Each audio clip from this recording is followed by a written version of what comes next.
하나님 감사합니다. 아름다운 교회를 사용해 주셔서 감사합니다. 부족하지만 민족과 열방을 섬기는 공동체로 저희들 마음을 하나로 묶어 주셨고 그 한 사랑 가운데 움직여가게 하심을 감사합니다. 하나님, 우리의 힘이 아닌 하나님의 은혜로 모든 것을 감당케 하여 주셨으니 교회가 더 이 민족과 열방을 향하여 믿음으로 전진해 나갈 수 있도록 축복하여 주옵소서. 이래 우리 모든 목장을 사용해 주시고 우리 지체들을 사용해 주시고 우리 모든 중직들을 마음껏 사용하여 주옵소서. 오늘도 말씀 앞에 섭니다. 말씀 들을 때 우리 안에 믿음이 일어나게 하시고 결단과 헌신을 할 수 있도록 축복하여 주옵소서. 역사하신 하나님께 감사하며 예수님의 이름으로 기도드렸습니다. 아멘. 옆에 계신 분하고 인사할까요? 하나님이 당신을 구원하셨습니다. 네, 믿으십니까? 네, 너무 큰 은혜죠. 네, 오늘 말씀 갖고 나누기를 원하는데요. 한 주간 동안 우리 의료팀과 우리 베를린 목장 그리고 청년팀에서 인도네시아 메단을 49명이 다녀왔습니다. 그런데 제가 계속 듣기로는 갈 때 가서 몸이 불편한 분도 있었고 아프신 분도 있었다고 얘기 들었습니다. 그럼에도 하나님의 은혜로 무사히 모든 일정을 마치고 오늘 청년들도 지금 막 도착해서 함께 예배 드릴 수 있음이 은혜가 아닌가 생각합니다. 우리 장로님 중에 한 분은요, 단기팀에 갔는데 아내가 아파서 닝겔 꽂았다는 소식을 듣고 가슴이 두근거려 잠을 못 잤대요. 진짠지는 잘 모르겠어요. 오히려 더 잘 주무시지 않았을까? 네. 근데 다녀오신 분들을 보면 그분들만의 간증이 있다는 사실을 우리가 깨닫습니다. 출발 전 기도하면서 하나님이 부어주셨던 은혜에 대한 간증이 있고 도착해서 그 영혼들을 섬길 때 또 부어주셨던 은혜가 있고 다 마무리하고 한국으로 무사히 돌아오기까지 모든 일정의 간증이 이번에 인도네시아 메단에서 섬겼던 분들에게 있다는 사실입니다. 제가 원하는 게 한 가지 있어요. 우리가 여름에 아울리치, 모든 목장의 아울리치를 떠나라고 제가 끊임없이 요구하는 중에 하나는 장차 우리 아름다운 교회 1년에 한 주를 문을 닫고 여러분이 이 민족의 땅끝에서 예배하는 걸 보고 싶기 때문에 그렇습니다. 우리만의 예배가 아니고 땅끝을 향하여 가라고 했으니 여러분 모든 목장이 이 민족의 땅끝에 섬에 또 개척교회 또 산골짜기 교회에 가서 그곳의 삶을 예배하고 더 나아가서는 그것이 어느 정도 됐을 때 여러분 모든 목장이 정말 열방의 땅끝에서 예배하기를 원하는 게 제 마음입니다. 하나님이 그렇게 하라고 했으니 토요일 날 오후에 출발해서 선교지에서 선교사님과 영혼들을 섬기다가 주일날 함께 예배드리고 오후에 돌아오는 저는 꿈을 꾸고 있습니다. 하나님께서 이 꿈을 하루속히 좀 이루어 주셨으면 좋겠습니다. 그래서 하나님 아름다운 교회는 우리만 모여서 예배하는 공동체가 아니고 우리는 민족의 땅끝에서 열방의 땅끝에서 하나님을 예배했던 간증이 있습니다라고 고백할 수 있으면 얼마나 좋을까요? 그것이 제 꿈입니다. 하나님이 하루속히 이 꿈을 좀 이루어 주셨으면 좋겠어요. 그래서 우리의 아울리치 목장 아울리를 통해서 서서히 우리가 땅끝을 향하여 나가는 연습을 하고 그리고 난 다음에 이 민족의 땅끝에서 하나님을 예배하고 열방의 땅끝에서 예배하는 꿈을 우리가 함께 꾸었으면 좋겠습니다. 오늘 사도행전 22장은 바울의 구원 간증문입니다. 쇠사슬에 맡겨서 끌려가다가 고통 가운데 그는 천부장에게 유창한 헬라말로 기회 좀 달라고 간증할 수 있는 기회를 달라고 해서 기회를 얻죠. 간증은 하나님이 사용하시는 귀한 도구 중에 하나일 수 있다는 사실입니다. 여러분 지금까지 인생을 살아오시면서 누군가에게 여러분이 구원받은 그 간증을 하신 적이 있으십니까? 저는 간절히 원합니다. 우리 아동처 어린이들이 그들의 친구들에게 그들이 구원받은 걸 간증하길 원해요. 우리 중고등부가 그들의 친구들에게 간증하는 삶을 살았으면 좋겠어요. 우리 대학 청년들이 주님이 어떻게 저들을 구원했는지 이 시대 젊은이들에게 그 간증을 했으면 좋겠어요. 작년엔 우리가 우리 가운데 만나는 사람들, 만나게 해주시는 사람들에게 우리가 어떻게 하나님의 은혜로 구원받았는지를 간증하며 사는 삶, 그것이 주님이 원하는 삶이 아닐까요? 오늘 바울은 처절하게 몸이 부서진 상태에서 안토니아 요새로 끌려가면서 헬라말로 천부장에게 기회를 얻어 자기의 간증을 하게 됩니다. 근데 자기 눈앞에 있는 사람들이 일반 사람이 아니에요. 그들은 바울을 심하게 굿한 가해자들이고 바울은 피해자입니다. 적대 관계 있고 원수 관계 있는 사람들이에요. 그럼에도 불구하고 성나서 지금 그 감정을 추스르지 못하는 군중을 향하여 바울이 얘기합니다. 부형들이여 라고 얘기합니다. 부형들이여, 헬라어 원어에는 아버지와 형제들이여 라는 뜻이에요. 그곳에 있는 그들을 향하여 바울은 지금 힘겹지만 첫 마디를 히브리 말로 얘기합니다. 부형들이여, 나의 아버지와 형제들이여, 나의 말을 좀 들어주십시오라고 얘기하고 있다는 거예요. 바울은 지금 스데반이 짊어졌던 죄의 목록을 갖고 지금 서 있는 겁니다. 그럼에도 불구하고 그들에게 아버지여, 형제, 자매들이여 라고 얘기하고 있어요. 왜 이런 말을 쓰고 있죠? 왜? 실질적으로 바울은 유대인의 피가 흐르고 있기 때문에 그렇습니다. 그는 그들에게 저도 유대인입니다, 유대인의 피가 흐르고 있습니다. 그리고 더 나아가서는 그렇겠죠. 저도 예전엔 당신들과 같은 사람들이었습니다. 저도 예전에 당신들과 동일하게 같은 일을 했던 사람입니다로 얘기하는 거예요. 그래서 원하기는 이젠 당신들도 나처럼 구원받기를 원합니다. 그래서 부형들이야, 성난 마음을 좀 가라앉히고 나의 말을 좀 들어주십시오라고 호소하고 있다는 거예요. 그래서 히브리의 말로 아버지여, 형제, 자매들이여 라고 얘기할 때 그들이 조용히 바울의 말에 귀 기울이기 시작합니다. 그래서 바울이 먼저 이렇게 얘기하죠. 2절에 나는 유대인으로 길리기아 다소에서 났고 이 성에서 자라 가말리엘의 문화에서 우리 조상의 율법의 엄한 교훈을 받았고 오늘 너희 모든 사람처럼 하나님께 대하여 열심히 있는 자라. 바울이 그들에게 얘기합니다. 저도 여러분과 동일합니다. 아니, 여러분보다 더한 사람이죠. 저는 아주 철저한 유대인입니다. 저는 아주 지독한 율법주의자입니다 라고 먼저 얘기하고 있다는 거예요. 여러분이 지금 저를 공격하고 곱지 않은 시선을 보지만 저는 여러분보다 더 유대인이고 더 강한 율법주의자였습니다 라고 얘기하고 있어요. 그러면서 가말리엘이라는 사람을 거론하죠. 1세기에 가장 유대인이 존경했던 랍비, 그리고 그는 힐렐의 손자였죠. 가말리엘, 그는 힐렐 학파의 대표자였어요.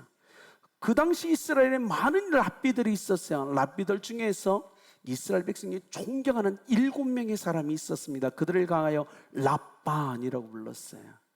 이스라엘 수많은 랍비들이 존경하는 그 위에 정말 존중할 만한 사람 랍반, 그 7명 중에 하나가 가말리엘이 있어요. 그래서 바울은 얘기해요. 그에게서 그 밑에도 나는 가장 엄한 율법을 배웠다.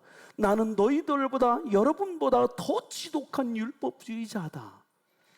그렇게 자기 얘기를 하고 있는 거예요. 그런데 여러분 생각해 보십시오. 배움의 목적이 대체 뭡니까?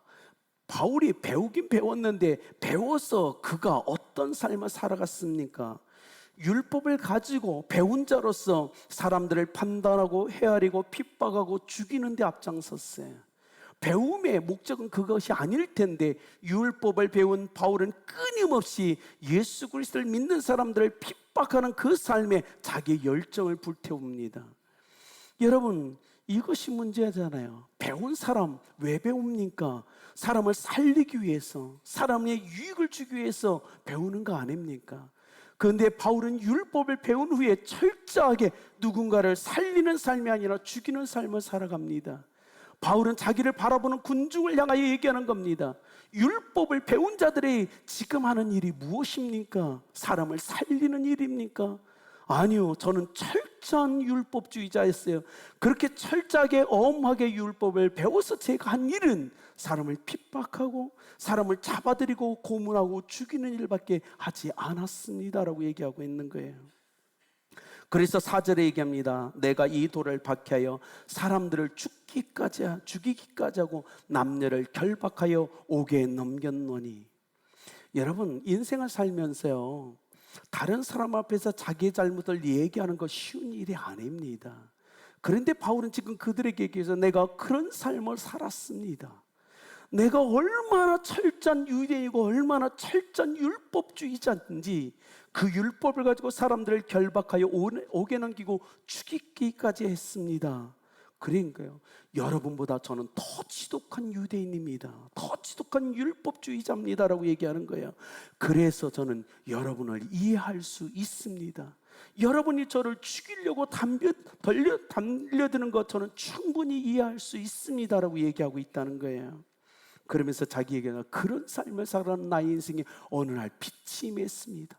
다메섹 도상으로 가는 순간 빛이 임해서 사람들은 그 빛만 보고 음성을 들리지 않는데 아주 선명하게 제 귀에 사울아 사울아 내가 왜 나를 핍박하느냐 박해하느냐는 음성을 들었습니다. 아니 누가 내 이름을 부르죠?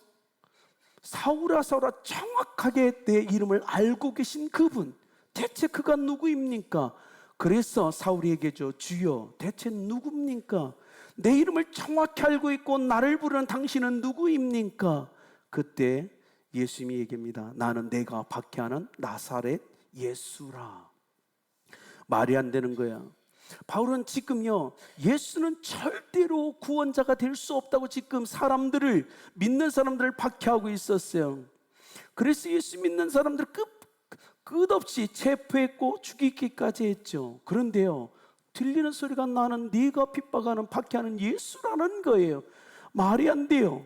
데이비드 웬햄이라는 사람이 쓴 책이 있어요. 바울, 예수의 추종자인가 기독교의 창시자인가. 그 책에서 데이비드 웬햄은 이렇게 합니다.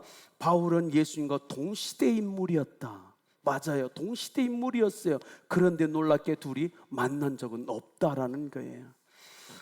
바울은요, 예루살렘에서 가멜리엘 문화에서 율법을 배웠던 사람이에요. 예수님이 예루살렘에 몇 번 왔다 가셨음에도 불구하고 만난 적이 없는 거예요. 실제로 만난 적이 없어요. 그런데요, 성경에서도 예수님과 바울이 만난 적이 있다고 얘기하지 않아요. 다메섹 선상에서 처음으로 만난 겁니다. 그런데 바울은 알고 있었죠. 예수라는 사람을 알고 있었어요. 나사렛 사람 예수라는 사람을 이미 들어서 알고 있었어요. 그런데 그는 이미 죽었잖아요. 십자가에 못 박혀 죽었잖아요. 그 사실도 알고 있었어요. 그래서 끝났다고 얘기했어요. 그런데 그가 지금 살아있는 거예요. 내 이름을 부르는 거예요.